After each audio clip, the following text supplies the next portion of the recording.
Welcome to Men Alive, a biblical journey to help us conform to the image of Jesus Christ. I'm your host, Paul Estabrooks. Our teacher is my longtime friend, Dr. Jim Cunningham, consultant in adult education, director of Go Teach Global, and author of the book Men Alive. Jim, you and I have shared life experiences for many years. We've had good times and challenging times, and many times of laughter. Today we pay comedians to try and make us laugh. Everyone agrees that laughter is good for the spirit. So, when is the right time to laugh? Some people will laugh when they are in a state of shock. Let me tell you a story that happened when I was in my 50s, during the time of the infamous O.J. Simpson murder trial. Some estimate that over 90 million people were following that trial on television. Rita and I were vacationing at a friend's condo in Idaho at the time.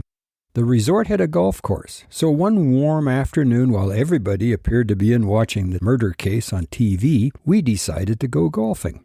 The course was virtually empty.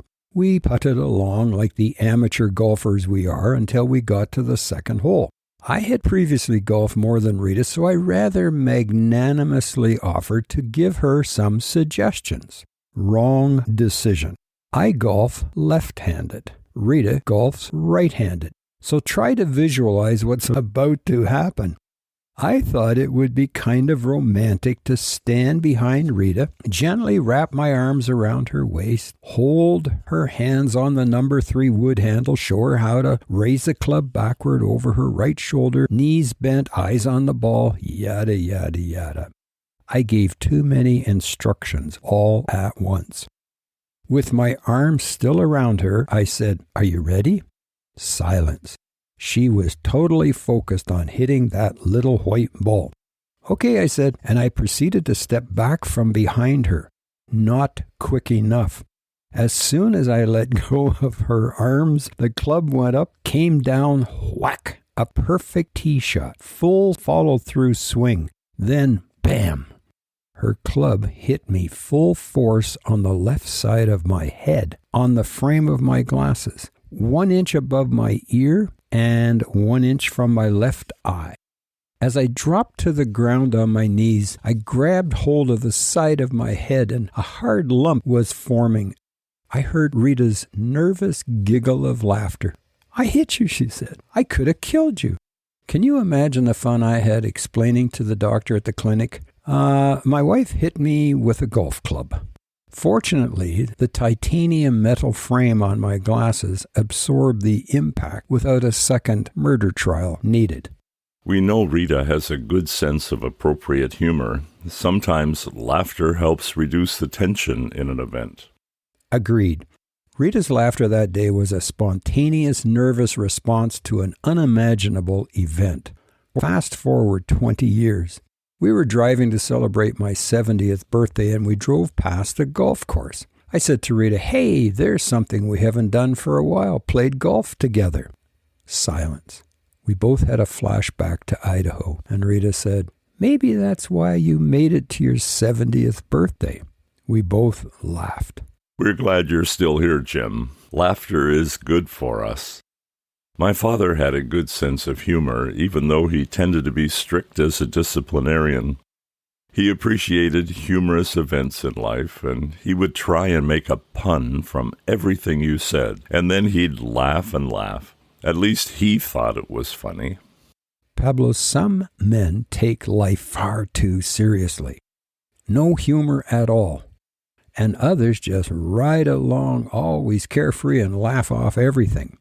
The Bible says in Ecclesiastes 3:4, there is a time to cry and a time to laugh, a time to grieve and a time to dance. God gave man the capacity to laugh. Our goal as men is to know when laughter is appropriate. Consider Abraham, the father of faith. Genesis 17 says, when Abram was 99 years old, the Lord appeared to him and said, "I am El Shaddai, God Almighty.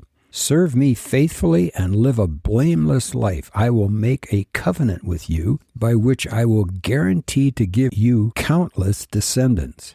At this Abram fell down on the ground, face first. The Lord said to him, "This is my covenant with you. I will make you the father of a multitude of nations. What's more, I am changing your name. You will no longer be Abram. Instead, it will be called Abraham, for you will be the father of many nations. I will make you extremely fruitful. Your descendants will be many nations, and kings will be among them. I will confirm my covenant with you and your descendants after you, from generation to generation. This is the everlasting covenant. I will always be your God and the God of your descendants after you.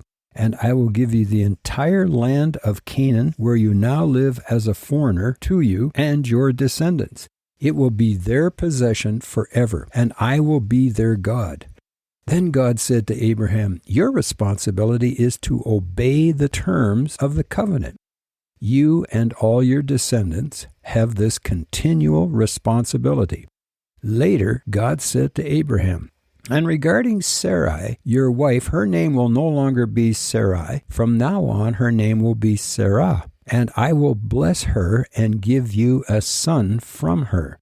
Yes, I will bless her richly, and she will become the mother of many nations. Kings of nations will be among her descendants." Then listen to this. Abraham bowed down to the ground, but he laughed to himself in disbelief. He said, "How could I become a father at the age of 100? And how can Sarah have a baby when she's 90 years old?" So Abraham said to God, "May Ishmael live under your special blessing." But God replied, "No, Sarah, your wife, will give birth to a son. You will name him Isaac, and I will confirm my covenant with him and his descendants as an everlasting covenant. As for Ishmael, I will bless him just as you have asked. I will make him extremely fruitful and multiply his descendants. He will become the father of 12 princes, and I will make him a great nation. But my covenant will be confirmed with Isaac, who will be born to you and Sarah about this time next year." When God had finished speaking, he left Abraham. Sometime later, the Lord appeared to Abraham and said, "I will return to you about this time next year, and your wife Sarah will have a son." Sarah was listening to this conversation from the tent. Abraham and Sarah were both very old by this time, and Sarah was long past the age of having children. So she laughed silently to herself and said, "How could a worn-out woman like me enjoy such pleasure, especially when my master, my husband, is also so old?" Then the Lord said to Abraham, "Why did Sarah laugh? Why did she say, 'Can an old woman like me have a baby? Is anything too hard for the Lord?' I will return about this time next year, and Sarah will have a son." Sarah was afraid, so she denied it again, saying, "I didn't laugh." But the Lord said, "No, you did laugh." Later in verse 21, the Lord kept his word and did for Sarah exactly what he had promised. She became pregnant and gave birth to a son for Abraham in his old age. This happened at just the time God had said it would, and Abraham named their son Isaac. 8 days after Isaac was born, Abraham circumcised him as God had commanded. Abraham was 100 years old when Isaac was born, and Sarah declared, "God has brought me laughter. All who hear about this will laugh with me. Who would have said to Abraham that Sarah could nurse a baby? Yet I have given Abraham a son in his old age." And in Hebrew, the name Isaac or Isaac means laughter. They all had a good laugh. A woman bearing a child in her 90s? That is worth a laugh.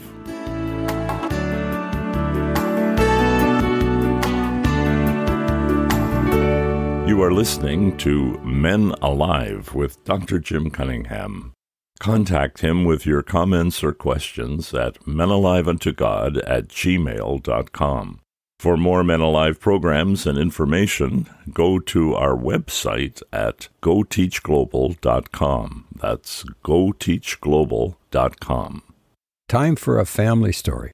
Michael, our youngest son, was in the 3rd grade in a new school. One day at recess in the yard, the school bully roughly grabbed Michael by the front of his shirt, lifted him up to eye level, and loudly said, "Cunningham, do you know what I'm going to do to you?" Mike's quick response was, "I don't think you're going to kiss me." The nearby kids all started laughing. The bully put him back on the ground and said, "You're okay, Cunningham," and they laughed together. A wise, humorous answer turned away anger. Yet, men, some people will laugh at us for being followers of Jesus Christ. Some will laugh at you for claiming Jesus rose from the dead. Some will even claim you are mentally ill, as they do not believe anyone has ever risen from the dead. But Jesus did. Be prepared, men, as followers of Jesus Christ, to be laughed at, like the Apostle Paul in Acts 17:32. When they heard Paul speak about the resurrection of the dead, Scripture says some laughed in contempt. Others said, "We want to hear more about this later." Psalm 2 tells us that God also laughs. The psalmist wrote, "Why are the nations so angry? Why do they waste their time with futile plans? The kings of this earth prepare for battle. The rulers plot together against the Lord and against his anointed one. Let us break their chains," they cry, "and free ourselves from the slavery to God." But the one who rules in heaven laughs. The Lord scoffs at them. Many times the Bible talks of God laughing. Psalm 73:20 says, "When you arise, O Lord, you will laugh at their silly ideas, as a person laughs at dreams in the morning." Sometimes what the Lord does causes his children to laugh with joy. Psalm 126:1 and 2 says, "When the Lord brought back his exiles to Jerusalem, it was like a dream. We were filled with laughter, and we sang for joy. And the other nations said, 'What amazing things the Lord has done for them.'"